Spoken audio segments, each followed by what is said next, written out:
1992년 봄, 내가 기억하기로는 부활절 무렵이었던 것 같다. 내 인생에서 아주 기이한 일이 일어났다. 신이 여러분과 이야기하기 시작한 것이다. 나를 통해서. 사연을 설명하자면 이렇다.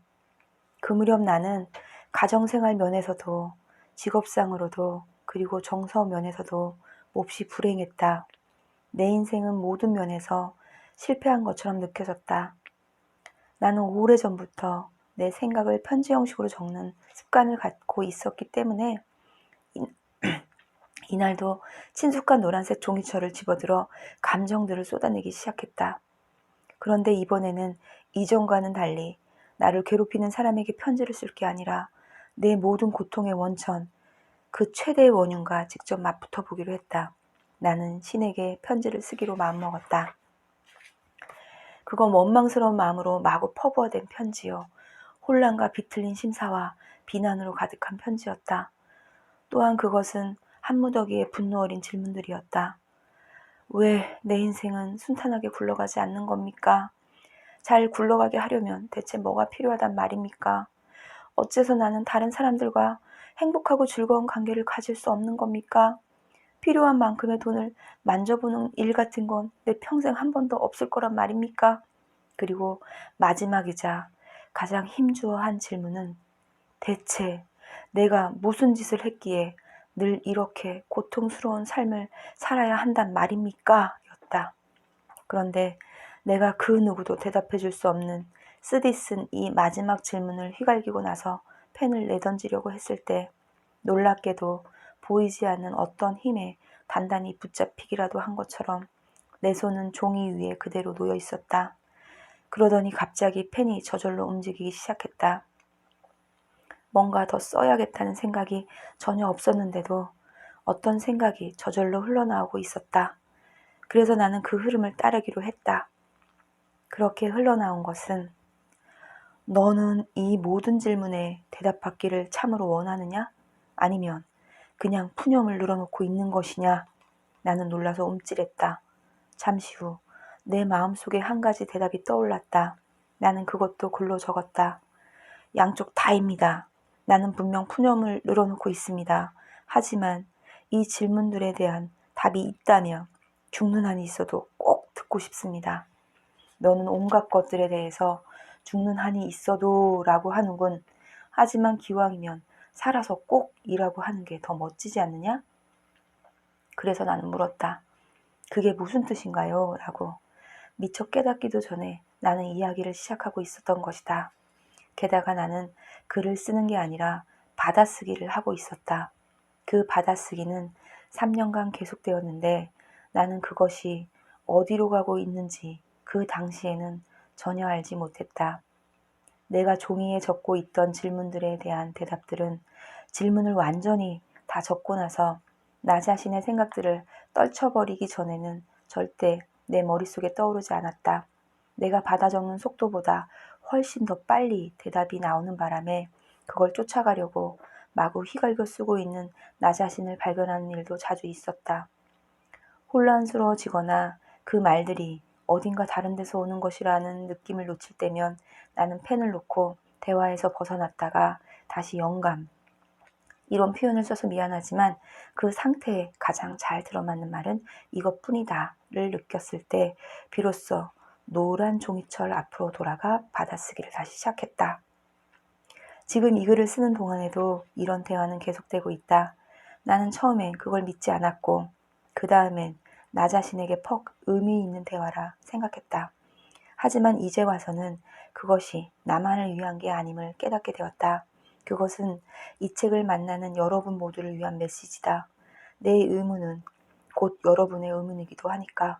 참으로 여기서 중요한 건 내 이야기가 아니라 여러분의 이야기이므로 나는 가능한 빨리 여러분이 이 대화에 뛰어들었으면 한다.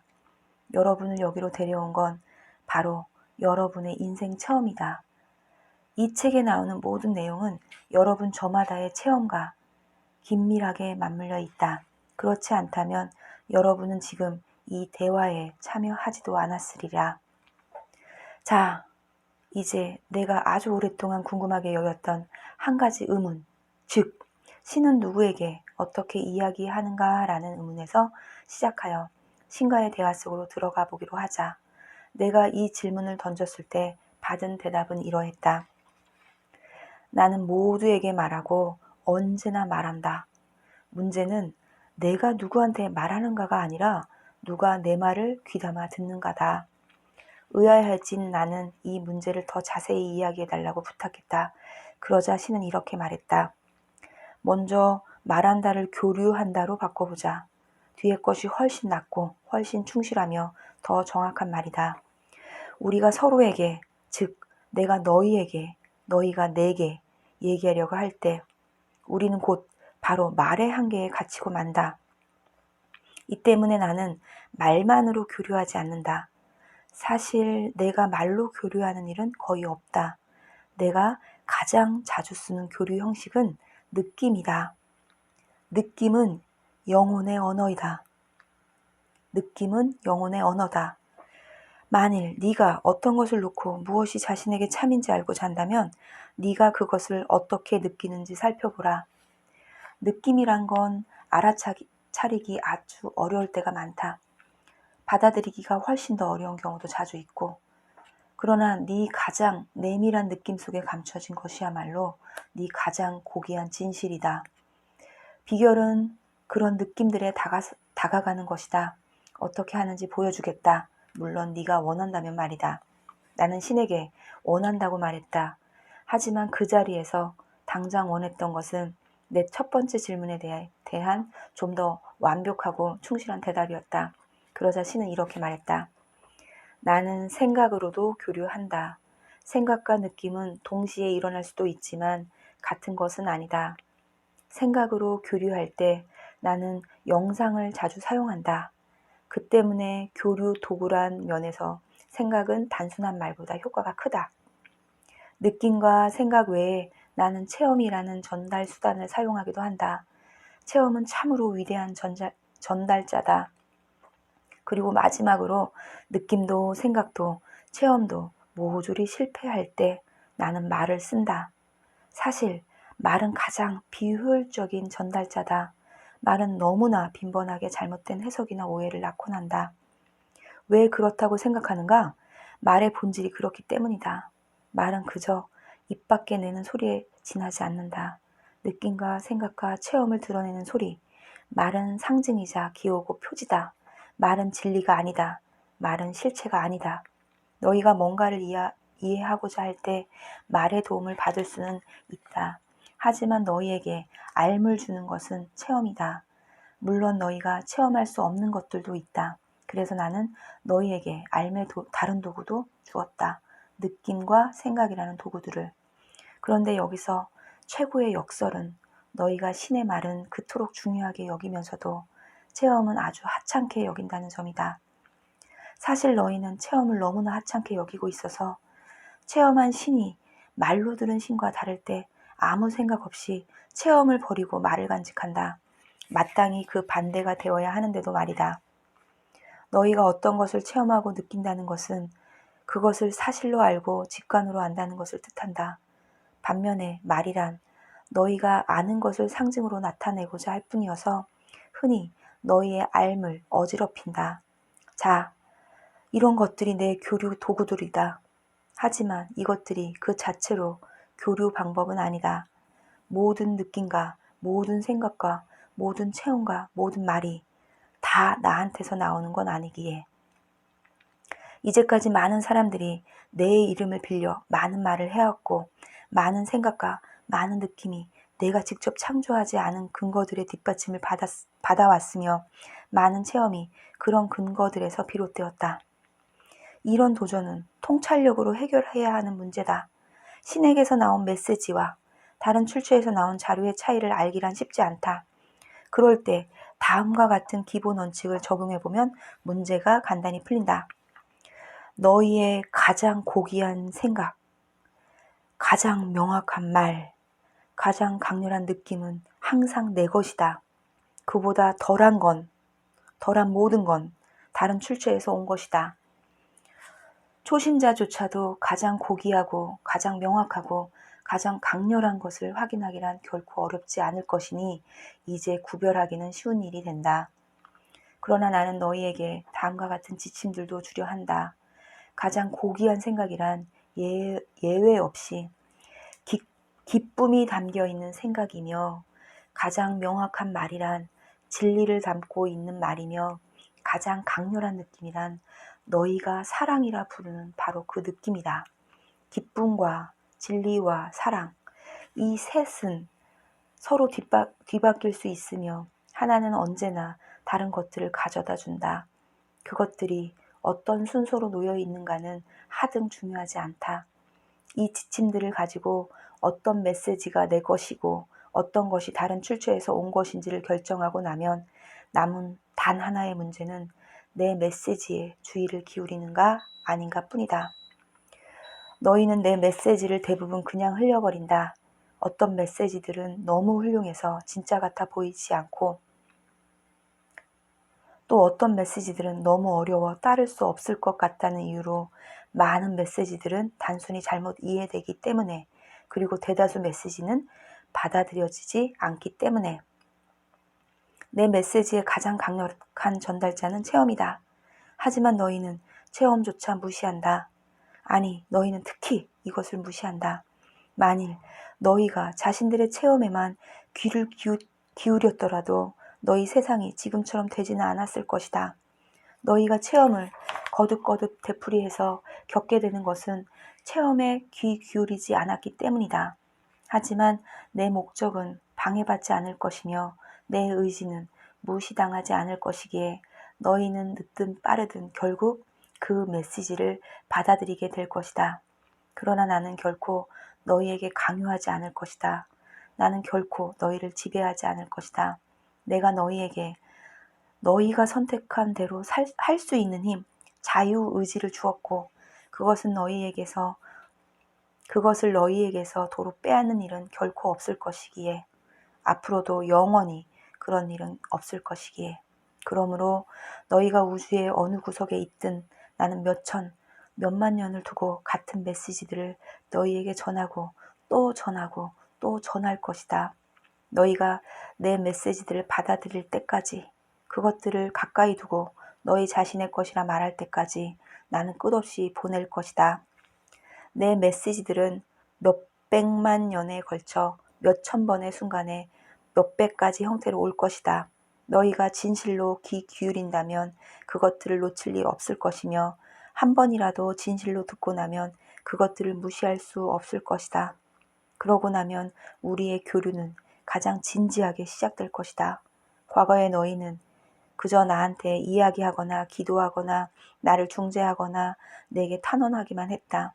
그러나 한 번이라도 진실로 듣고 나면 그때부터 나는 너희에게 답해줄 수 있다. 또 지금 내가 하고 있는 것처럼 할 수도 있다.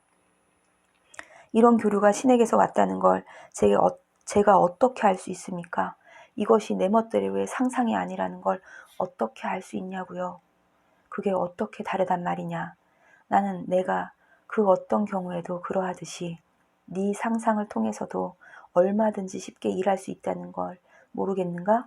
나는 아무 때든 한 가지 혹은 여러 가지 장치를 써서 그 순간의 목표에 정확히 들어맞는 그야말로 딱 부러진 생각이나 말, 느낌 따위를 내게 줄 것이다.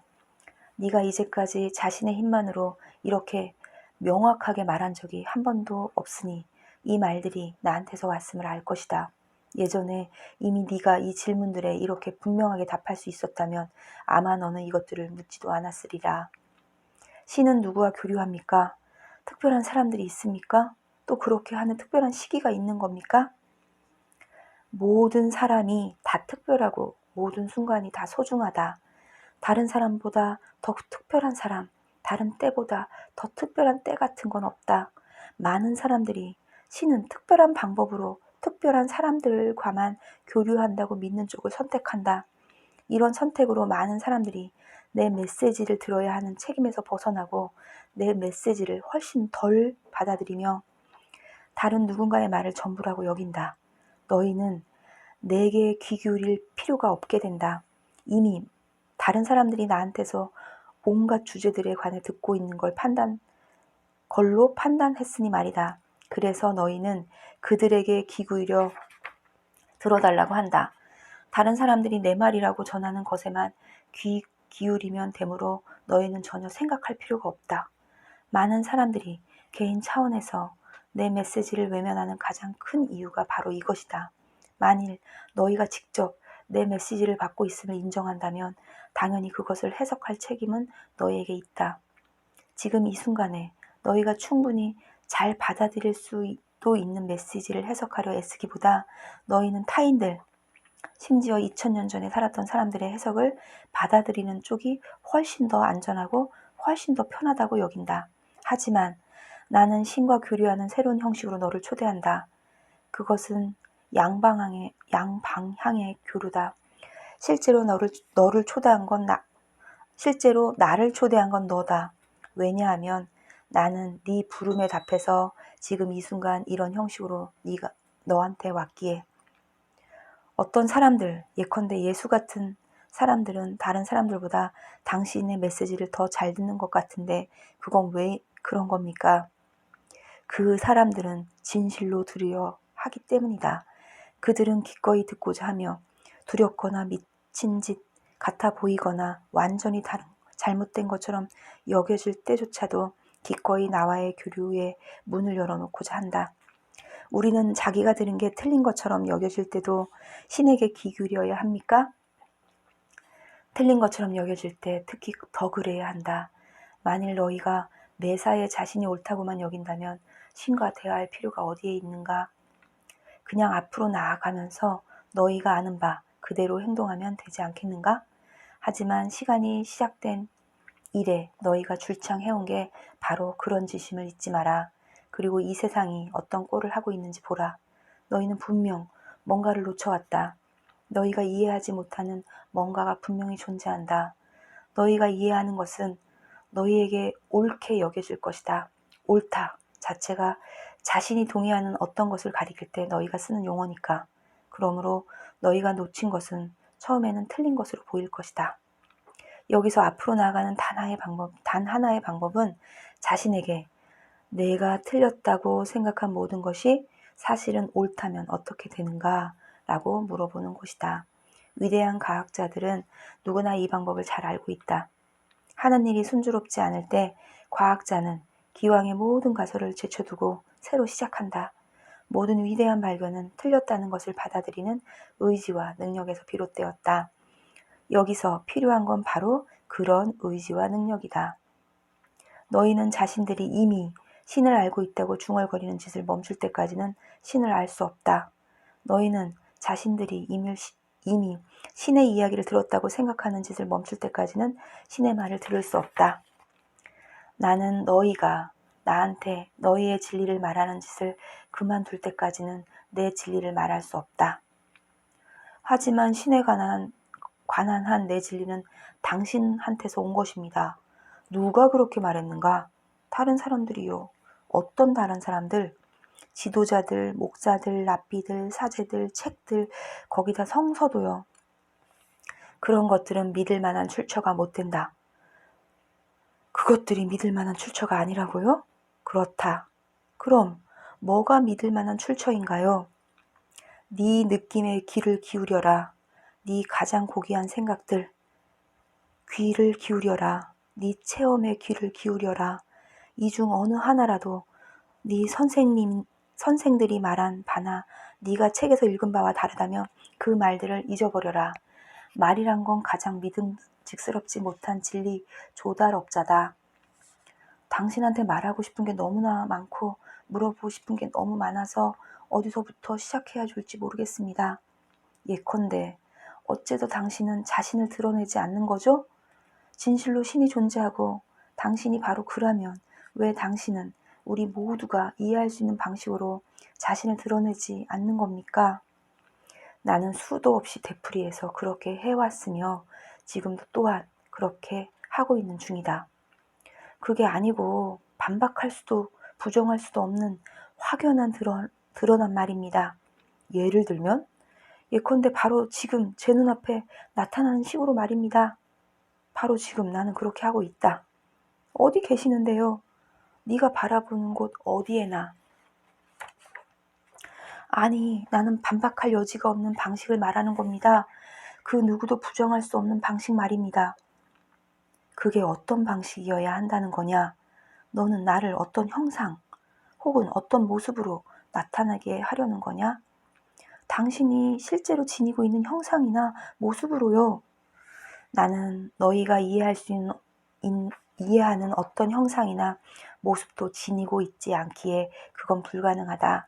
내가 너희가 이해할 수 있는 형상이나 모습을 취할 수는 있으나 그러면 누구나 하나같이 자기네가 본 것이 신의 많은 형상이나 모습들 중 하나가 아니라 유일한 형상이자 모습이라 여길 것이다.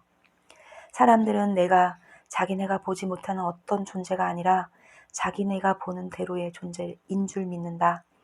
하지만 나는 어느 특정 순간에 화한 무엇이 아니라 위대한 보이지 않음이다. 어떤 의미에서 내가 아닌 것이 나다.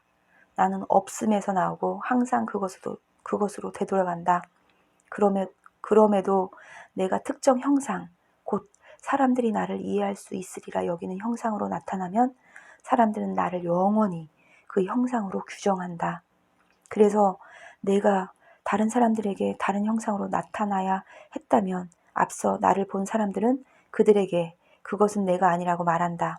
자기네에게 나타났던 모습과 다른 모습으로 나타났고 똑같은 것을 말하지도 않았으니 어찌 그것이 나일 수 있겠냐고 하면서 말이다. 이제 알겠느냐? 나 자신을 어떤 형상, 어떤 방식으로 드러내는가는 전혀 중요하지 않다. 내가 어떤 방식을 택하고 어떤 형상을 하든 반박할 수 없는 경우는 결코 없을 것이다.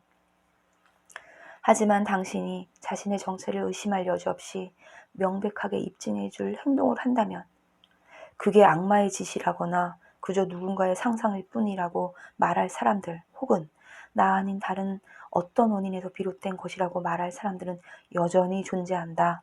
만일 내가 나 자신을 전능한 신, 하늘과 땅의 왕으로서 드러내고 그것을 입증하려고 산을 옮긴다 해도 그건 악마가 틀림없어 라고 말할 사람들이 있을 것이다. 또 마땅히 그렇게 해야 한다. 왜냐하면 신은 외부 관찰이 아니라 내면 체험을 통해 신 자신에게 스스로를 드러내는 법이니까.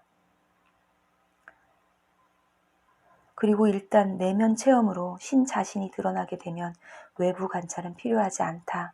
또 외부 관찰이 필요하다면 내면 체험은 가능하지 않고.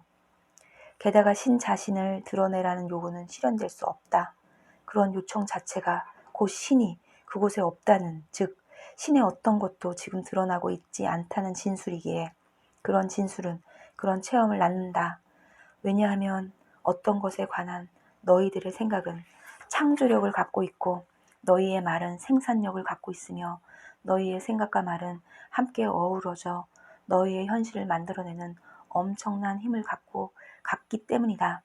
그러므로 너희는 지금 신이 드러나지 않는 현실을 체험할 것이다. 신이 존재한다면 굳이 신의 존재를 청하지 않을 것이기에.